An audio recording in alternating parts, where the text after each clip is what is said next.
अस्सलामुअलैकुम, कैसे हैं सब? उम्मीद है कि सब ठीक होंगे और खुश होंगे। आज मैं बना रही हूँ इंस्टेंट रसमलाई, जो कि आप बाज़ार से जो डिब्बा मिलता है उससे आप बना सकते हैं अगर आपको जल्दी है। तो चलिए रेसिपी को स्टार्ट करते हैं। मैंने सबसे पहले यहाँ पे 1 केजी दूध ले लिया है और इसमें मैंने 4 टेबलस्पून भरकर शुगर ऐड कर दी है और इसको हम बॉयल कर लेंगे। जब इसमें बॉयल आना शुरू हो जाएँगे तो फिर मैं बताती हूँ कि हमने इसमें क्या-क्या ऐड करना है। दूध को बॉयल आना शुरू हो गए हैं और मैं इसमें डाल रही हूँ खुश्क दूध का मैंने मिक्सचर रेडी किया है। ये मैंने हाफ़ कप दूध लिया था और इसमें मैंने 5 टेबलस्पून जो होता है खुश्क दूध उसको मैंने ऐड करके पेस्ट बना लिया है और इसको हमने डाल दिया दूध के अंदर। इससे एक अच्छा-सा फ्लेवर आएगा रसमलाई के अंदर और इसका एक कलर भी चेंज हो जाता है रसमलाई का इसको डालने से। और अब हम इस दूध को पका लेंगे गाढ़ा होने तक। जब तक हमारा दूध गाढ़ा हो रहा है, तब तक हम इसके बॉल्स रेडी कर लेते हैं और बॉल्स को बनाने के लिए मैं यूज़ कर रही हूँ लज़ीज़ा का पैकेट रसमलाई वाला और इसका बहुत ही अच्छा फ्लेवर होता है और ऐसे लगता है जैसे हम बाज़ार से रसमलाई खा रहे हैं। तो इसको मैं पूरा जो पैकेट है इसका मैं डाल लूँगी बाउल के अंदर और इसमें ऑलरेडी तमाम चीज़ें मौजूद होती हैं, तो मैंने इसलिए दूध के अंदर छोटी इलायची नहीं डाली, इसका फ्लेवर उसमें भी चला जाएगा दूध के अंदर।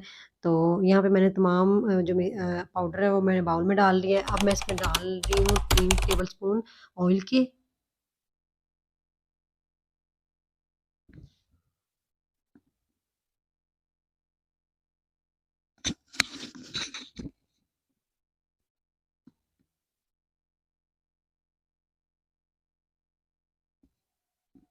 अब मैंने एक एग लिया है, रूम टेम्परेचर पे इसको रखा है और इसको बीट कर लेंगे अच्छे तरीके से और आपने एकदम से सारा नहीं डालना, आपने इसका कुछ हिस्सा रख लेना। अगर आपको लगे कि ये आपका मिक्सचर अभी हार्ड है तो आप इसमें डाल सकते हैं।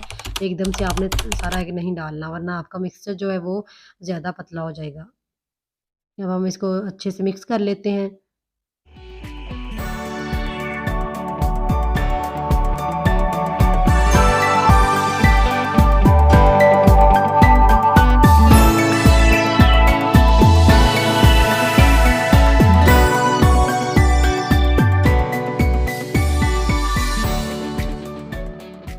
ये देखिए इसको हमने अच्छे से कर लिया है मिक्स। आपने इतना ही इसको मिक्स करना है और इसको रेस्ट देना है 5 मिनट के लिए। तो 5 मिनट के बाद हम इसके बोल्स बना लेंगे और बोल बनाने के बाद आपने इसको बिल्कुल भी नहीं रखना। बोल बनाते साथ ही आपने इसको दूध में ऐड कर देना वरना आपके जो बॉल्स हैं वो हार्ड हो जाएँगे।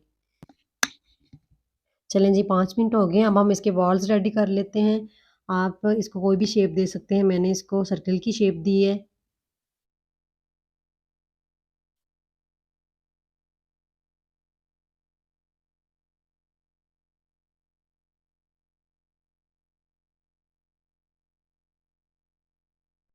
ये देखें दूध हमारा रेडी हो चुका है, गाढ़ा हो गया और अब हमने बोल बनाने के फ़ौरन बाद इसमें ऐड करना शुरू कर देने हैं वरना अगर आपने थोड़ी देर के लिए भी इसको रखा तो हमारे बोल जो हैं वो अंदर से हार्ड हो जाएँगे और इनके अंदर एक सख्त-सी गुठली बन जाती है। तो आपने फ़ौरन से इसको दूध में ऐड कर देना है और इसकी मलाई जो है साइड पे कर देनी है ताकि जो दूध के अंदर ये अच्छे तरीके से डिप हो जाए।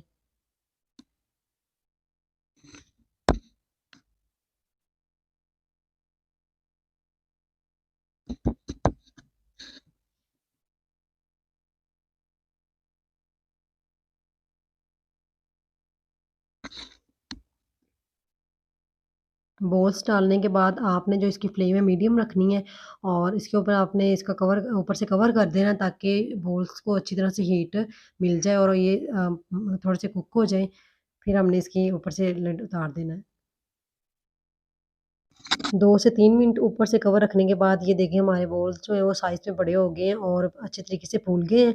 अब हम इनकी साइड चेंज कर देते हैं ताकि दूसरी साइड से भी ये अच्छे तरीके से कुक हो जाए और फिर हम इनको बाउल में निकाल लेंगे। आपने रसमलाई को एकदम से बाउल्स में नहीं निकालना वरना जो बॉल्स होते हैं वो टूट जाते हैं।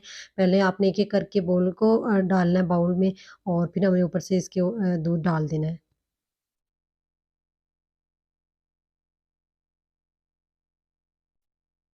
ये देखिए मैंने एक बाउल ले लिया और अब मैं इसमें एक-एक करके रसमलाई के जो बॉल्स हैं वो डाल लूँगी।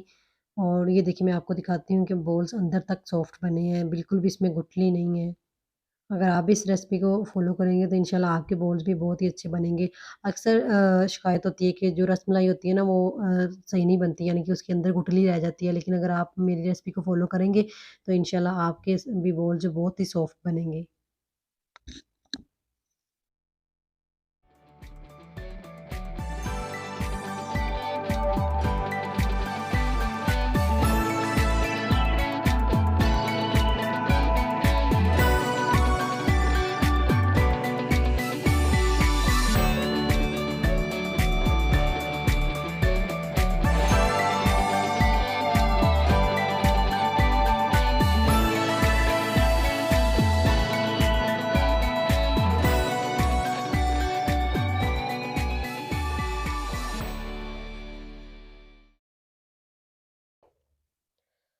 बॉल्स मैंने सारे डाल दिए हैं बाउल में और अब हम ऊपर से इसके अंदर डाल रहे हैं दूध और फिर हम इसको रख देंगे रूम पर टेम्परेचर पे ठंडा होने के लिए और फिर हम इसको कर देंगे गार्निश।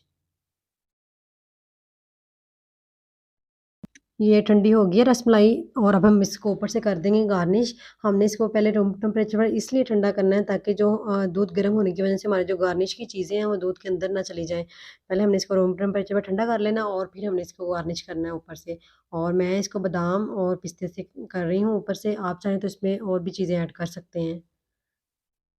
और फिर हम इसको ठंडा कर लेंगे और मज़े से इसको खाएँगे। अगर आपको ये रेसिपी मेरी पसंद आए तो आप भी इसको लाज़मी ट्राई करिएगा और प्लीज़ कमेंट सेक्शन में बताया करें कि आप मेरी रेसिपी को ट्राई कर रहे हैं। आपसे रिक्वेस्ट है कि आप मेरे चैनल को सब्सक्राइब कर दें, लाइक कर दें और ज़्यादा से ज़्यादा शेयर कर दिया करें। इंशाल्लाह मिलते हैं आपसे नेक्स्ट रेसिपी के साथ, तब तक के लिए अल्लाह हाफ़िज़।